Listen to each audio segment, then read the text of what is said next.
Good evening आप सभी को। साध्य पीएससी एकेडमी के यूट्यूब प्लेटफॉर्म में एक बार फिर से आप सभी का स्वागत है। तो आज की सीजीपीएससी मेंस की उत्तर लेखन अभ्यास सीरीज में हम जो है भारतीय अर्थव्यवस्था से संबंधित चीज़ों को यहाँ पर देखेंगे। तो कल की क्लास में हमने जो डिस्कस किए थे टॉपिक, वो हमने गरीबी से रिलेटेड जो विभिन्न कमेटियाँ जो हमारे देश में बनी है, जिन्होंने नए नए क्या बोलते हैं अपने रिपोर्ट यहाँ पर विभिन्न कमेटियों ने यहाँ पर दिए हैं। ठीक है, बहुत सारी कमेटियों का गठन लास्ट के सालों में, पिछले सालों में हमारे देश में हुआ है, जिन्होंने नई नई रिपोर्ट यहाँ पर पेश की है, जिन्होंने अलग अलग पैमाने के आधार पर गरीबी का निर्धारण यहाँ पर किया है। जिसमें क्या है, मेन प्रमुख आपकी जो थी वाई के अलग कमेटी, उसके बाद क्या है आपका सुरेश तेंदुलकर समिति, लकड़वाला समिति, दांडेकर समिति, इन सब समितियों के बारे में हमने कल की क्लास में पूरा डिस्कस किए थे। कल की क्लास में कि कौन कौन सी कमेटी ने क्या क्या रिपोर्ट दी और उन्होंने अपने पैमाने क्या क्या निर्धारित किए थे और किस आधार पर उन्होंने गरीबी की निर्धारण रेखा बताई थी उन्होंने। ठीक है, तो अलग अलग कमेटी की अलग अलग रिपोर्ट थी और उनके पैमाने भी क्या है अलग अलग थे। तो सुरेश तेंदुलकर समिति तक हमने कल की क्लास में यहाँ पर देख लिए थे। तो उससे आगे जो हमारा जो एक और कमेटी थी, वो थी हमारी रंगराजन कमेटी। तो उसके बारे में भी देखेंगे हम आज की क्लास में। तो आप लोग सभी लोग लाइव जल्दी से जुड़ जाएंगे। आप लोग जितने भी लोग लाइव एप्लीकेशन वाले हैं और यूट्यूब वाले, जल्दी से आप लोग लाइव ज्वाइन हो जाएंगे और बताएंगे। ऑडियो वीडियो क्लियर है तो एक बार कंफर्म कर देंगे। ठीक है, ऑडियो वीडियो क्लियर है तो एक बार कंफर्म बता देंगे, ताकि हम क्लास अपनी कंटिन्यू यहाँ पर जारी रख पाएंगे। ठीक है, सब चीज़ क्लियर है तो कंफर्म करेंगे भाई एक बार।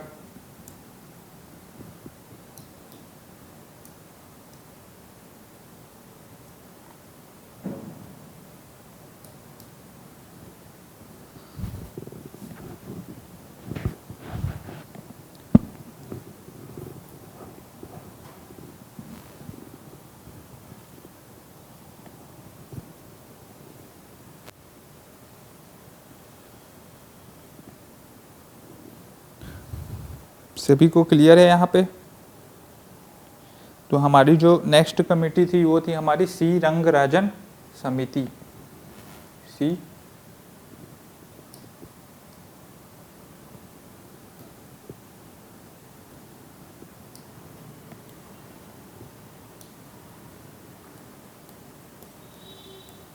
सी रंगराजन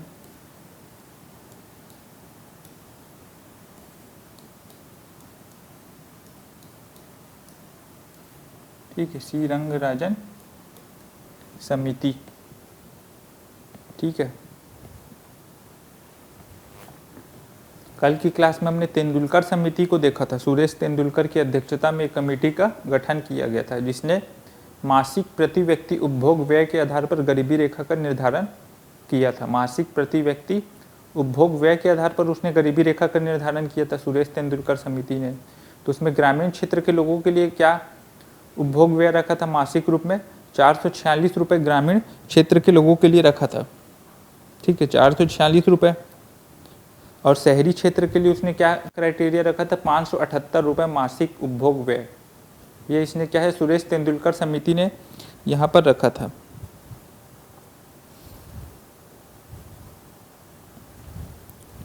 अब इसी कड़ी को आगे बढ़ाते हुए सी रंगराजन कमेटी का गठन क्या है 2012 में किया गया। 2012 में क्या है, इसका गठन क्या है यहाँ पर 2012 में यहाँ पर किया गया।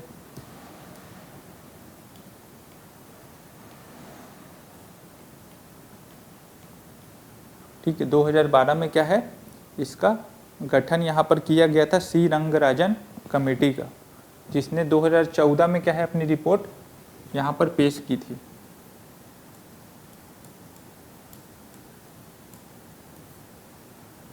रिपोर्ट क्या है 2014 में यहाँ पर पेश की थी। यहाँ पर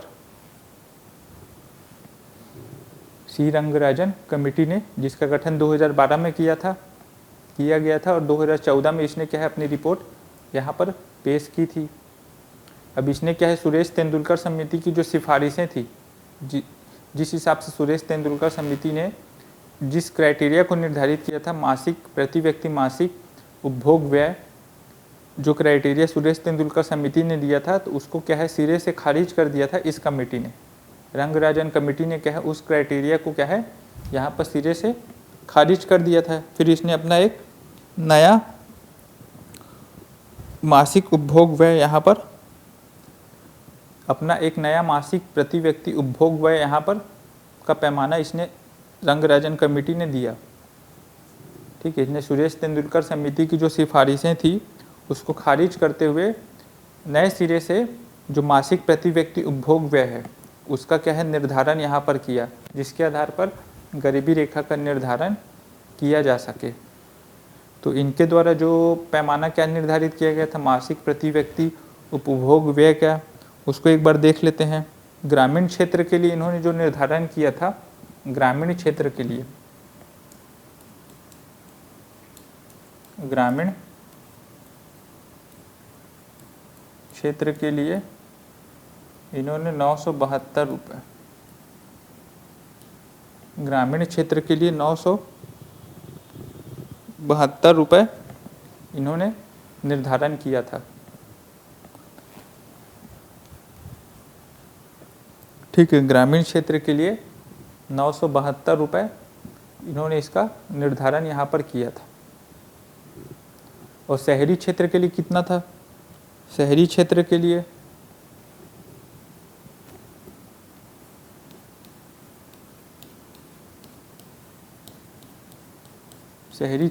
आपका था 1407 रुपये। ठीक है, शहरी क्षेत्र के लिए 1407 रुपये था।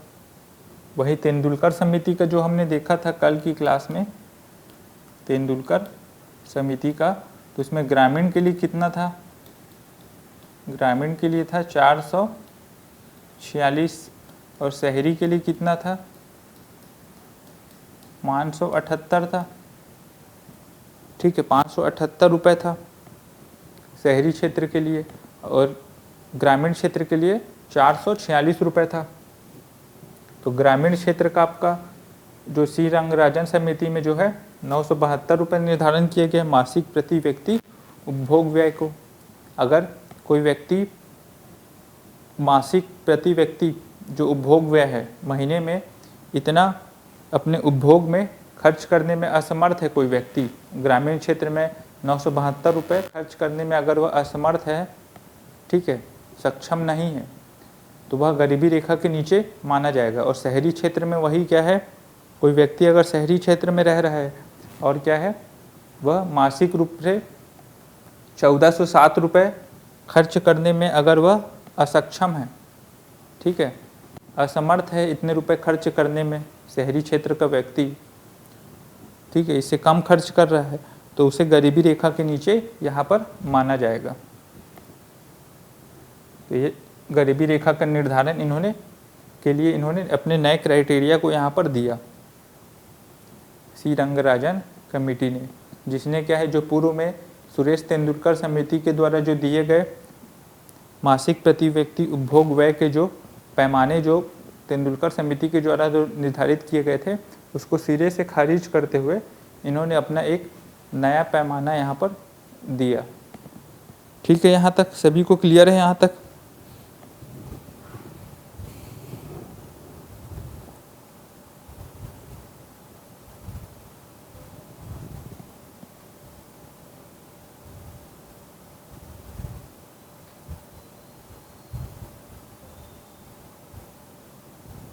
तक सभी को क्लियर है?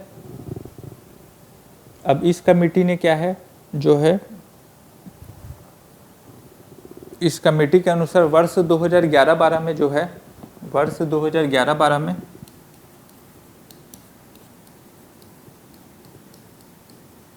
वर्ष 2011-12 में क्या है इस कमेटी ने जो है आपका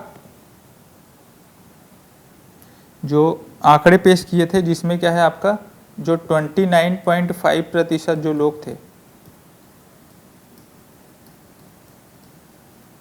लोग जो थे वह गरीब थे। सी रंगराजन कमेटी के हिसाब से जो 29.5% जो लोग थे वो क्या है आपके गरीबी रेखा के नीचे आते थे। और 2011-12 में ना 2011-12 में इन्होंने ये आंकड़ा दिया था इस कमेटी ने 2011-12 के आधार पर। वही तेंदुलकर समिति ने क्या आंकड़ा दिया था, इससे पहले 21.9% तेंदुलकर समिति ने कहा था, 21.9%। और इसने क्या कहा, 29.5%।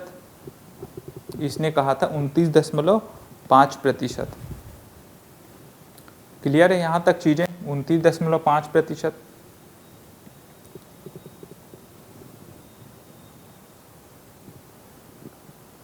जिसमें क्या है, ग्रामीण जनसंख्या का कितना था इसमें, ग्रामीण जनसंख्या का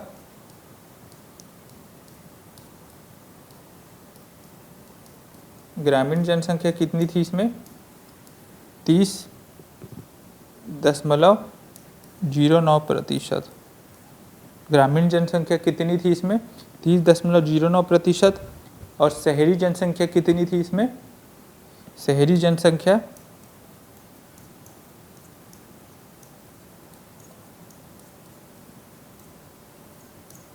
26.4%। 26.4%। क्लियर है यहाँ तक? 26.4%। तो वर्ष 2011-12 में क्या है,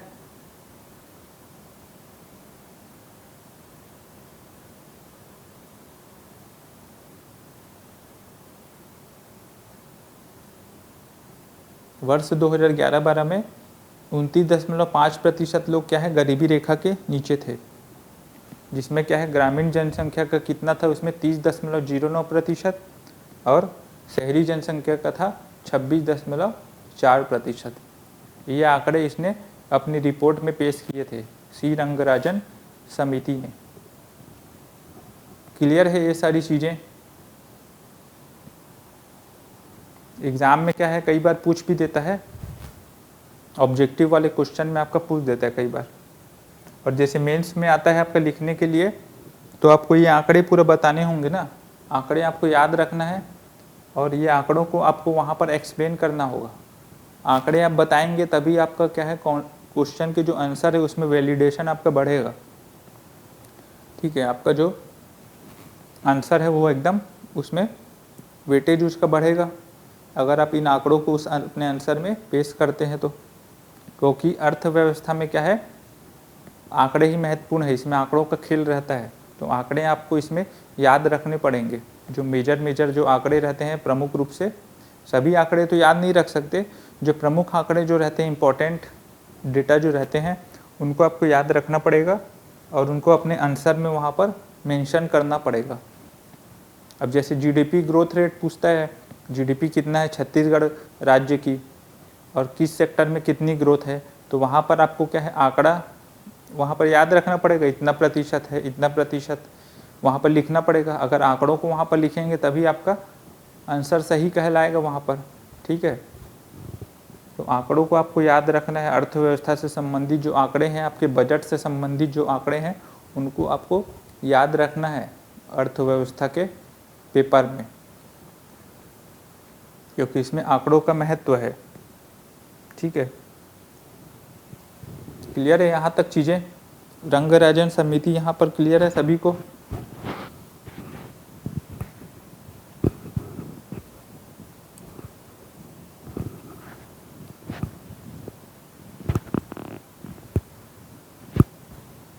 रंगराजन समिति यहाँ पे क्लियर है सभी को?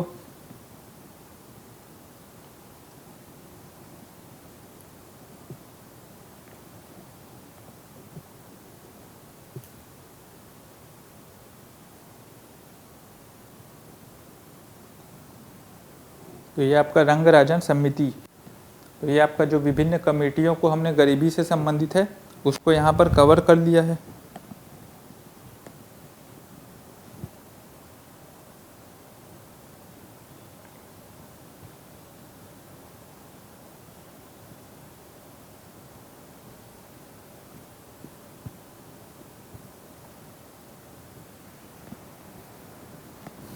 तो ये आपका विभिन्न समितियाँ जो है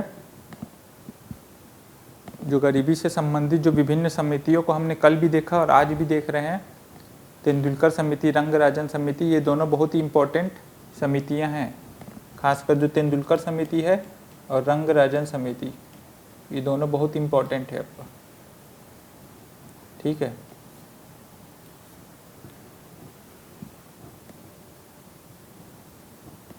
तो विभिन्न कमेटियों के बारे में हमने यहाँ पर जानकारी ले ली है। निरपेक्ष गरीबी से संबंधित, तो भारत में निरपेक्ष गरीबी के प्रतिमानों को ही उपयोग किया जाता है गरीबी रेखा के निर्धारण में। तो उससे रिलेटेड जितने भी समितियों का गठन हमारे देश में हुआ है आज़ाद भारत के इतिहास से, तो उसको हमने यहाँ पर डिस्कस कर लिया है। अब देखते हैं, गरीबी जैसे बहुत विकराल रूप है हमारे देश में, गरीबी एक विकराल समस्या है। तो सरकारों ने भी विभिन्न स्तर पर, अपने अपने स्तर पर क्या है, बहुत से प्रयास इसको दूर करने के किए हैं और कुछ हद तक सरकारों को सफलता भी मिली है और कुछ हद तक अभी भी असफलता हाथ लगी है। ठीक है, पूरी तरीके से सफलता हाथ न लग, पूरी तरीके से हम सफल नहीं हो पाए हैं पूरी तरीके से गरीबी को अपने देश से मिटाने में। अभी भी क्या है, बहुत से लोग गरीबी रेखा के नीचे जीवन यापन करते हैं। ठीक है, तो जिसको क्या है, सरकार विभिन्न योजनाओं के माध्यम से क्या है, उनको फ़ायदा पहुंचाने का काम करती है या उनके जीवन स्तर को बेहतर ऊंचा उठाने का काम सरकार के द्वारा किया जाता है। तो समय समय पर क्या है, जो आज़ाद भारत के इतिहास के बाद से जो है, आज़ाद भारत का जो इतिहास है, उस समय क्या है, विभिन्न सरकारों ने अपने अपने स्तर पर विभिन्न योजनाओं को क्या है, लागू किया है गरीबी को दूर करने के लिए। ठीक है, तो ये हो गया गरीबी के बारे में, हमने बेसिक जानकारी तो समझ लिया, गरीबी किसे बोलते हैं और उसका निर्धारण किस तरीके से किया जाता है। अब जैसे गरीबी की समस्या है तो इसको दूर करने के भी उपाय किए गए होंगे, है ना। तो समय समय पर सरकारों ने बहुत से प्रयास किए हैं, बहुत सी योजनाओं को उन्होंने लागू किया है। तो उन्हीं योजनाओं के बारे में हम यहाँ पर थोड़ा डिस्कस करेंगे। प्रमुख प्रमुख जो योजनाएं हैं उसके बारे में हम यहाँ पर डिस्कस करेंगे।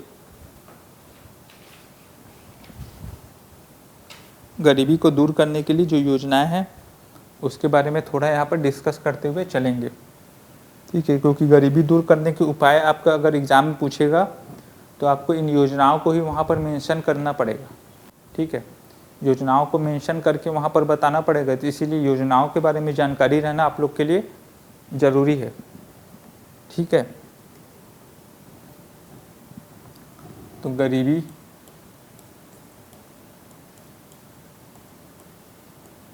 दूर करने से संबंधित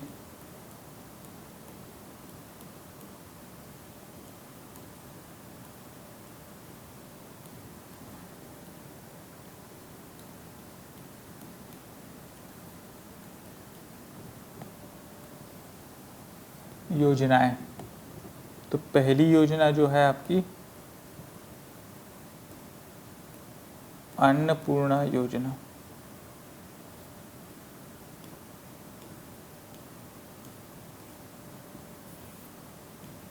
अन्नपूर्णा योजना, ठीक है, अन्नपूर्णा योजना।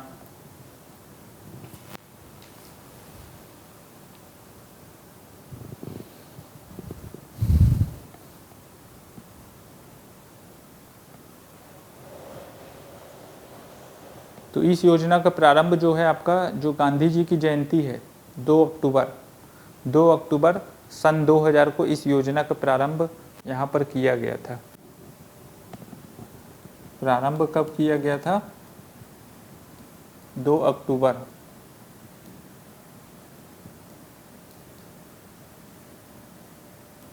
सन 2000 को, 2 अक्टूबर सन 2000 को इस योजना का प्रारंभ यहाँ पर किया गया था।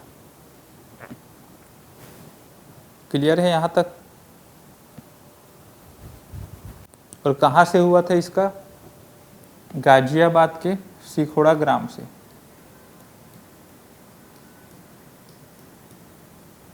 गाजियाबाद के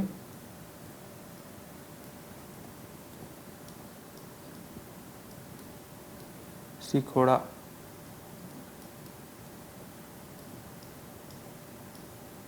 ग्राम से, गाजियाबाद के सिखोड़ा ग्राम से यहाँ पे 2 अक्टूबर 2000 को यहाँ पर अन्नपूर्णा योजना का शुभारंभ यहाँ पर किया गया था। ठीक है, क्लियर है यहाँ तक चीजें?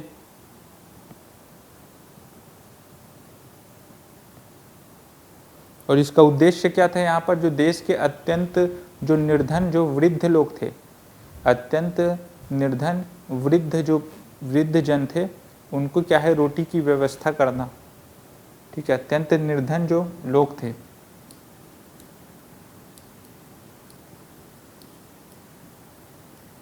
अत्यंत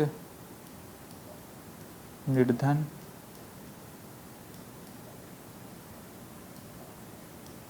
वृद्धों हेतु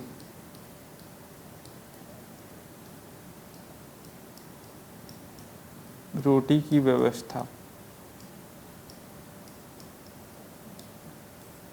अत्यंत निर्धन वृद्धों हेतु रोटी की व्यवस्था करना।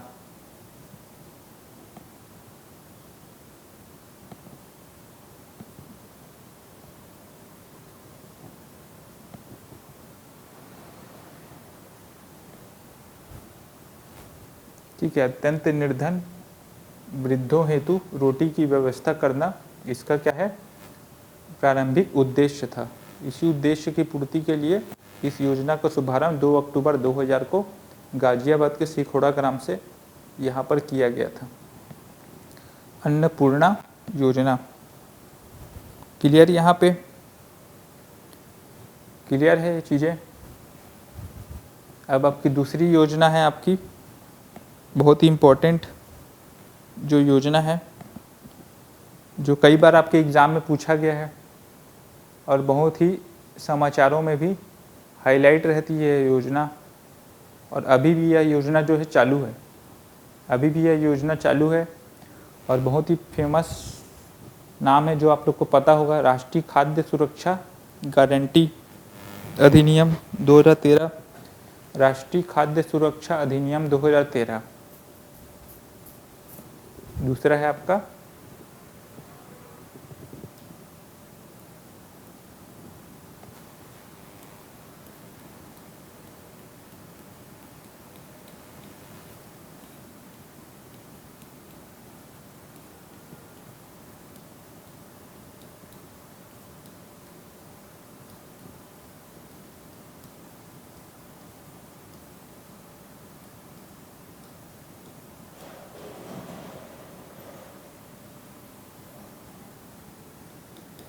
राष्ट्रीय खाद्य सुरक्षा अधिनियम 2013। सबसे महत्वपूर्ण योजना है आपकी ये, इम्पोर्टेंट है बहुत ये। ठीक है, इम्पोर्टेंट।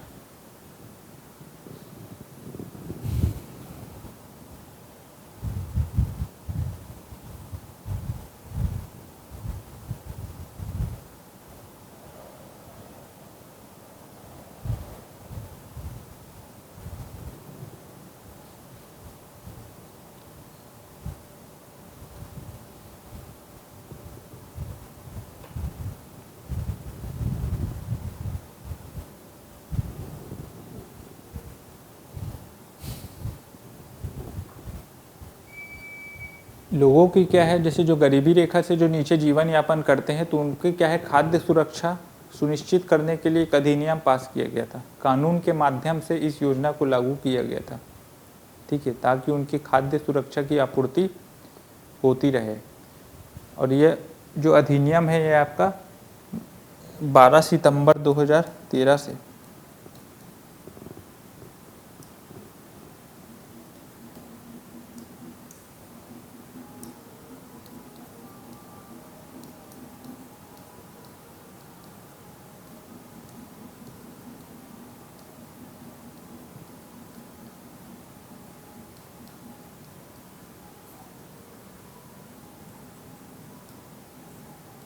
12 सितंबर 2013 से प्रभावी हुआ है यह अधिनियम। ठीक है, और इसका प्रमुख उद्देश्य क्या था, जो लोगों को क्या है, पर्याप्त मात्रा में गुणवत्ता युक्त खाद्य पदार्थ की उपलब्धता सुनिश्चित कराना उचित मूल्य पर। जो गरीबी रेखा से नीचे जो जीवन यापन कर रहे हैं उनको क्या है, गुणवत्ता युक्त खाद्य पदार्थ उपलब्ध कराना उचित मूल्य पर गुणवत्तापूर्ण खाद्यान्न उपलब्ध कराना ही इसका प्रमुख उद्देश्य था। ठीक है,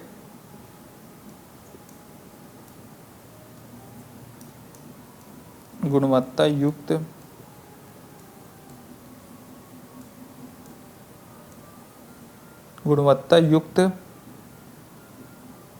उचित मूल्य पर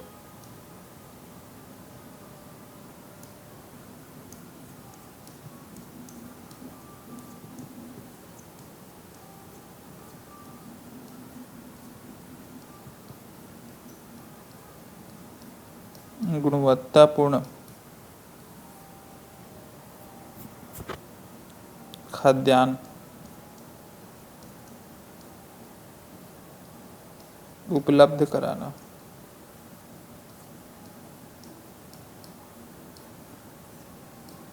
ठीक है, मुख्य उद्देश्य क्या था? जो गरीबी रेखा से जो जीवन यापन करते हैं उनको क्या है, गुणवत्ता युक्त खाद्यान्न उपलब्ध कराना। गुड इवनिंग गौरी जी, आपको इतना लेट से ज्वाइन करने के लिए आपको बधाई हो।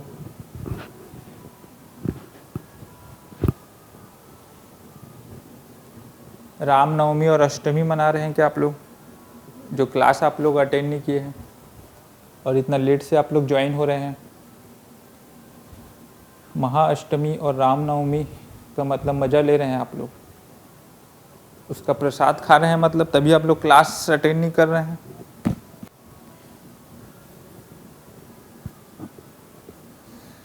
बताएंगे आप लोग आंसर, क्या कारण है आप लोग का इतना लेट से क्लास ज्वाइन करने का? एक क्लास हो भी चुकी है आपकी, दूसरी क्लास चल रही है ये।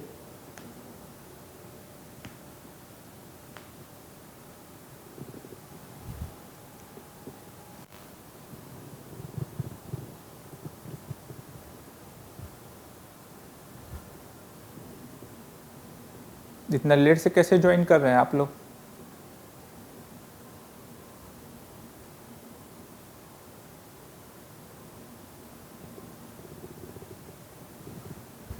चलिए, तो इसका उद्देश्य क्या था? उचित मूल्य पर गुणवत्तापूर्ण खाद्यान्न उपलब्ध कराना क्या है इसका मेन उद्देश्य था।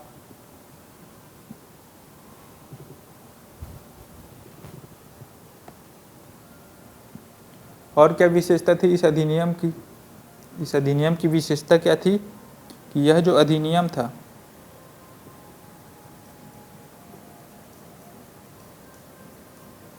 अधिनियम क्या है? कुल जनसंख्या का 67% लोगों को यह अधिनियम का फायदा मिल रहा था। ठीक है, कुल जनसंख्या के 67% और ग्रामीण जनसंख्या का कितना था आपका? 75% और शहरी का 50%।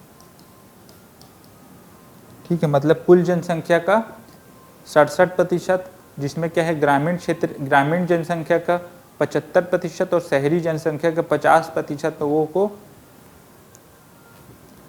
कम कीमत पर उचित मूल्य पर खाद्यान्न की उपलब्धता यहाँ पर इस अधिनियम के द्वारा सुनिश्चित की जा रही है। ठीक है, इतने प्रतिशत लोग इस योजना से लाभान्वित हो रहे हैं। खाद्यान्न प्राप्त करने का यह जो अधिनियम है, इतने प्रतिशत लोगों को खाद्यान्न प्राप्त करने का एक कानूनी अधिकार प्रदान करता है, क्योंकि यह अधिनियम के द्वारा लागू किया गया था इस योजना को। ठीक है, जो 2013 में प्रभावी हुआ था।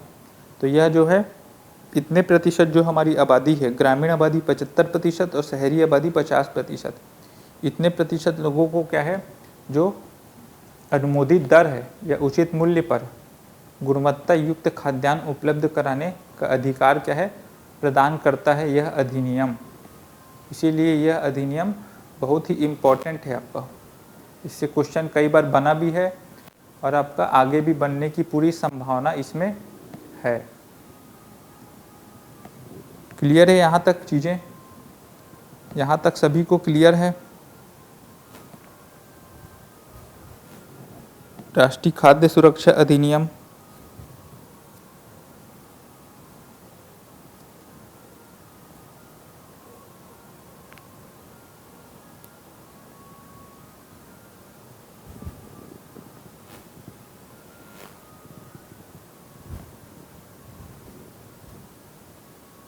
राष्ट्रीय खाद्य सुरक्षा अधिनियम। अब इस पे कौन कौन से खाद्यान्नों को शामिल किया जाता है? जैसे कि इसमें चावल दिया जाता है, गेहूं दिया जाता है और मोटे अनाज दिए जाते हैं। ठीक है, चावल 5 किलोग्राम और गेहूं और मोटे अनाज क्रमशः क्या है, 3 रुपये और 2 रुपये और 1 रुपये प्रति मूल्य के हिसाब से, प्रति किलोग्राम के मूल्य के हिसाब से आपको दिया जाता है। इसमें कौन कौन से खाद्यान्न इसमें शामिल है उसको देखेंगे यहाँ पर। तो खाद्यान्न आपके जो है यहाँ पर जो है आपका चावल है, गेहूं है और मोटा अनाज।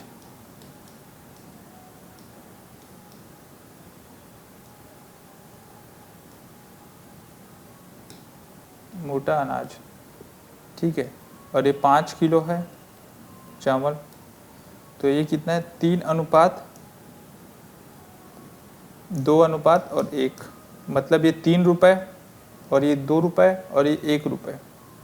ठीक है, चावल 3 रुपये किलो के हिसाब से 5 किलो चावल, गेहूं 2 रुपये किलो के हिसाब से, मोटा अनाज 1 रुपये किलो के हिसाब से आपको ये सब खाद्यान्न उपलब्ध कराए जाते हैं। इन सब खाद्यान्नों को प्राप्त करने का आपको कानूनी अधिकार इस अधिनियम में आपको दिया गया है। ठीक है, तो ये सब खाद्यान्न आपको उपलब्ध कराए जाते हैं। क्लियर है यहाँ तक सभी को चीज़ें? ये सब खाद्यान्न आप लोग को दिए जाते हैं।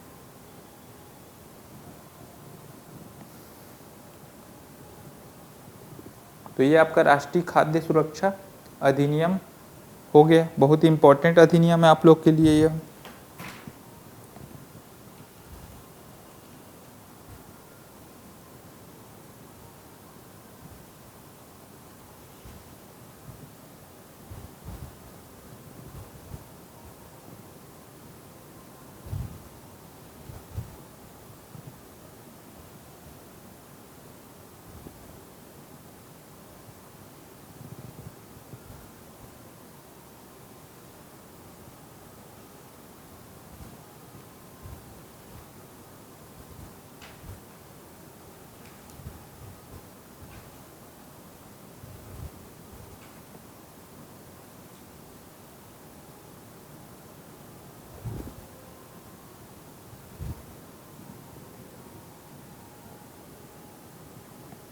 तो ये आपका बहुत ही इम्पोर्टेंट यहाँ पर अधिनियम है, राष्ट्रीय खाद्य सुरक्षा अधिनियम।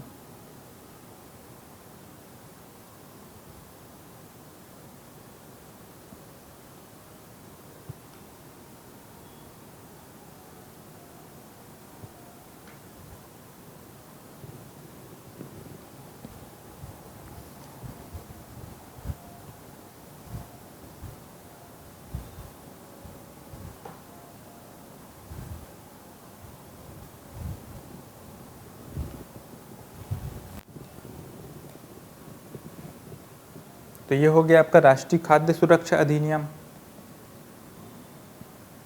और हमारी जो योजना है वो है आपकी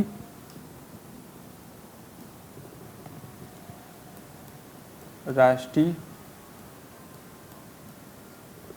स्वास्थ्य मिशन।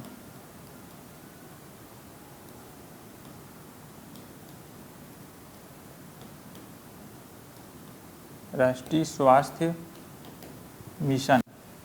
अब जैसे खाद्यान्न तो उपलब्ध कराए जा रहे हैं, तो खाने के साथ साथ क्या है, स्वास्थ्य का भी देखभाल रखना पड़ेगा, है ना। खाने के साथ साथ क्या है, स्वास्थ्य का भी देखभाल रखना पड़ता है। तो इसी उद्देश्य से क्या है, 2013 में इसकी शुरुआत की गई थी। प्रारंभ जो है इसका कब हुआ था, इस योजना का 2013 में। राष्ट्रीय स्वास्थ्य मिशन 2013 में इसका प्रारंभ यहाँ पर किया गया था, इस मिशन का, ताकि जो अच्छा इलाज का खर्चा वहन करने में असमर्थ जो लोग हैं, जो गरीबी रेखा से नीचे जीवन यापन करने वाले जो लोग हैं, ठीक है, जो अच्छी स्वास्थ्य सुविधाओं से जो वंचित हैं, तो उनको ध्यान में रखते हुए क्या है, इस मिशन का क्या बोलते हैं, लागू किया गया था।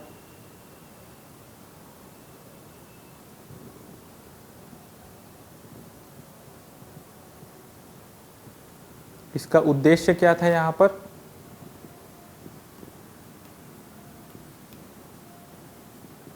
इसका उद्देश्य था सस्ता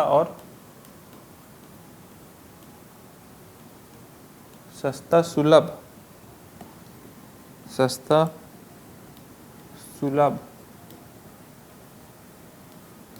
और गुणवत्ता युक्त,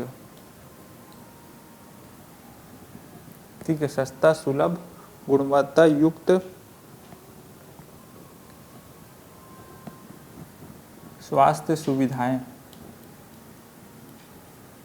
स्वास्थ्य सुविधाएं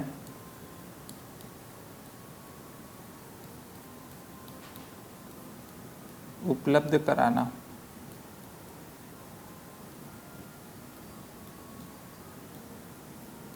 ठीक है, सस्ता सुलभ और गुणवत्ता युक्त स्वास्थ्य सुविधाएं उपलब्ध कराना, इसका क्या है, उद्देश्य था इस योजना का।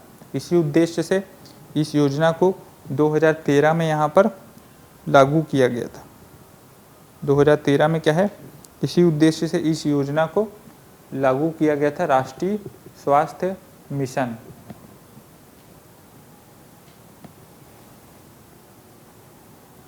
क्लियर है यहाँ तक सभी को, चीज़ें सभी को क्लियर है?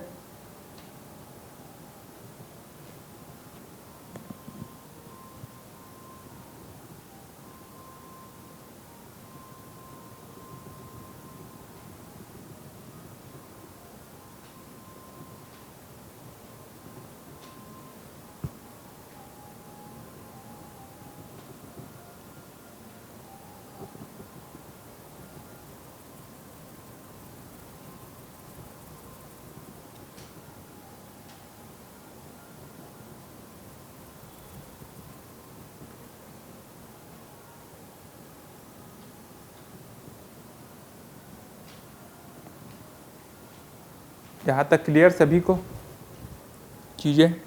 राष्ट्रीय स्वास्थ्य मिशन, अभी तक जितनी योजनाएं पढ़ी हमने, राष्ट्रीय खाद्य सुरक्षा अधिनियम, अन्नपूर्णा योजना, राष्ट्रीय स्वास्थ्य मिशन, तो इतनी सारी योजनाओं को हमने यहाँ पर कवर किया है। तो ये सारी चीज़ें क्लियर है आप लोग के लिए?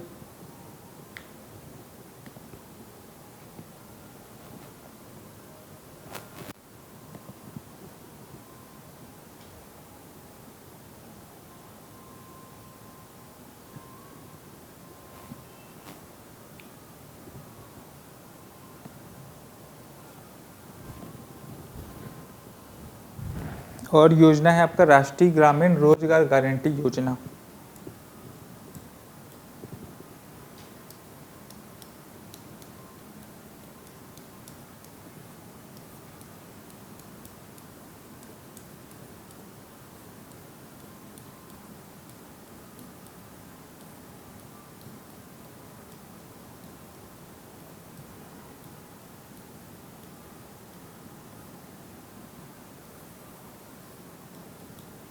राष्ट्रीय ग्रामीण रोजगार गारंटी योजना, जिसको मनरेगा के नाम से भी बाद में नाम दिया गया, महात्मा गांधी रोजगार गारंटी योजना।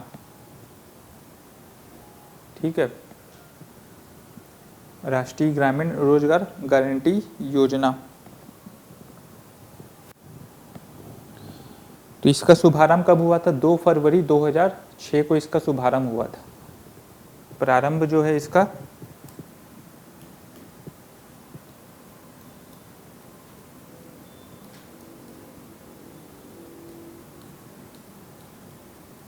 2006 को इसका हुआ था। ठीक है, और 2009 में इसका नाम परिवर्तित करके महात्मा गांधी रोजगार गारंटी योजना कर दिया गया था। महात्मा गांधी रोजगार गारंटी योजना कर दिया गया था और इसी साल इसका नाम और परिवर्तित किया गया है। विकसित भारत जी राम जी ऐसा करके कुछ नाम इसका दिया गया है इसी साल। ठीक है,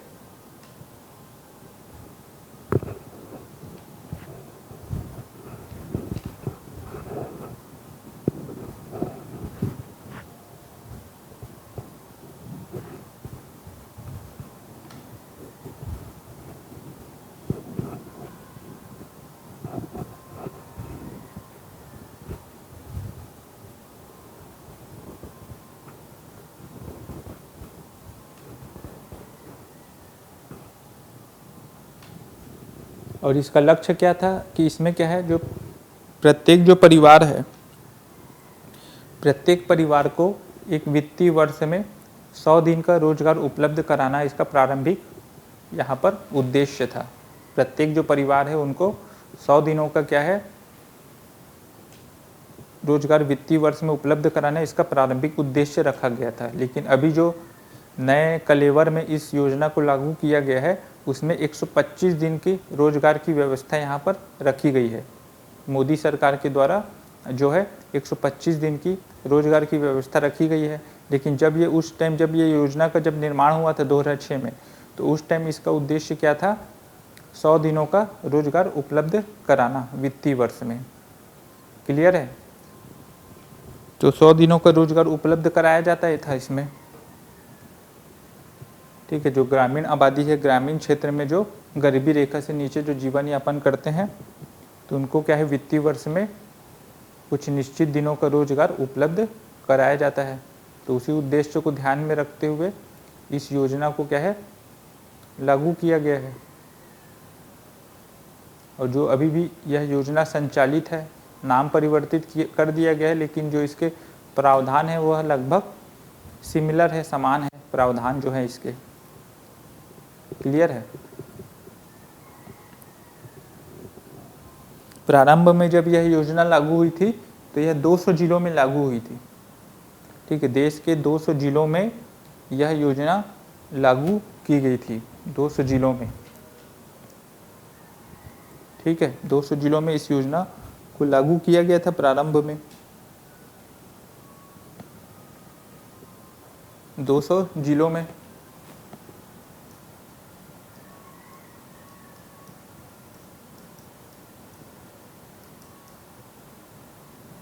ठीक है, और कहाँ से प्रारंभ हुई थी यह योजना,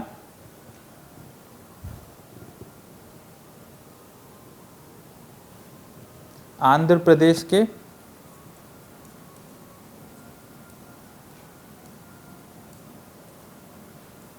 बांदावली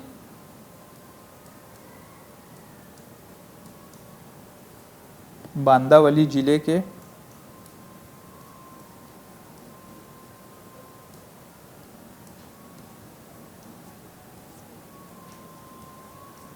ठीक है, आंध्र प्रदेश के बांदावली जिले के अनंतपुर से इस योजना को लागू किया गया था। क्लियर है यहाँ तक। और 200 जिलों में लागू किया गया था राष्ट्रीय ग्रामीण रोजगार गारंटी योजना को। और 2009 में इसका नाम परिवर्तित करके महात्मा गांधी रोजगार गारंटी योजना कर दिया गया था। और 2026 जो अभी है इसमें इसका नाम फिर से परिवर्तित किया गया है।